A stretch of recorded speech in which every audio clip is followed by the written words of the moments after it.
dans une boulangerie Feuillette, vous allez trouver du pain, donc la partie boulangerie, la partie traiteur, la partie pâtisserie. Donc dans la partie boulangerie, on a des choses relativement simples, on ne part pas dans différentes choses. On a une bonne baguette de tradition, on a du complet, on a des choses comme le ciabatta, les graines qui sont un peu des incontournables. Et puis le week-end, on est plus sur des gros pains noisettes, des gros pains chorizo, un peu à trancher et puis à partager en famille ou entre amis. Dans la gamme du traiteur, c'est une part qui est importante chez nous, donc on a une belle gamme de traiteurs, en passant par les salades, donc salade froide en hiver et salade chaude salade froide en été et salade chaude en hiver. On a des wraps, on a des tartines, on a des fougasses, on a des ficelles apéro, on a des sandwichs chauds et froids. Ensuite, pour la partie pâtisserie, toujours pareil, des choses relativement simples qui peuvent rentrer dans les compositions du menu, du flan, des éclairs, des Paris-Brest, vraiment de la pâtisserie très très simple. Et on a un produit qui est un peu la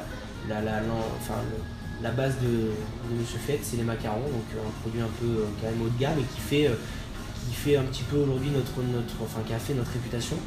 Donc le macaron. Et après, j'allais oublier quand même aujourd'hui notre viennoiserie incontournable qui est la brioche feuilletée, qui est un peu notre produit phare, un peu comme le macaron, qui nous représente aujourd'hui.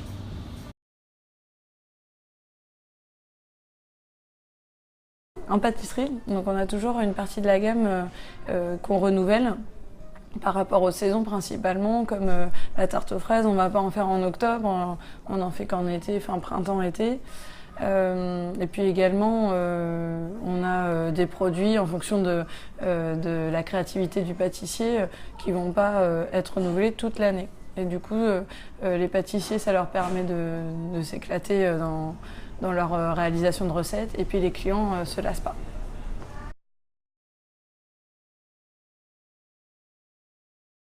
Sur le salé, par exemple au début on n'avait pas forcément envie de faire de burgers puisqu'on associait plus les burgers aux restaurants traditionnels où on s'assoit et on pensait que ça allait être difficile à servir, que ça risquait de tomber les ingrédients, et en fait c'est un franchisé qui nous a fait évoluer là-dessus et il avait la demande, il a mis en place un burger qui correspondait à la même recette qu'un de nos sandwichs.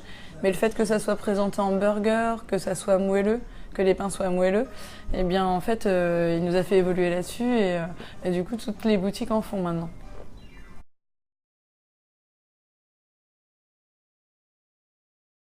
Pour moi, Feuillette, c'est des bonnes matières premières. C'est la première fois où je travaille dans une entreprise où on utilise des bons produits, le lait Verneuil, le beurre Verneuil. On se remet toujours en question. En ce moment, maintenant, sur nos sandwichs, on est passé sur un jambon à l'os. Plus on est monté en gamme sur notre saumon, on se remet tous les jours en question sur nos matières premières. On utilise vraiment des matières premières au top. Je pense que c'est ça aujourd'hui qui nous fait la différence entre Feuillette et les autres chaînes.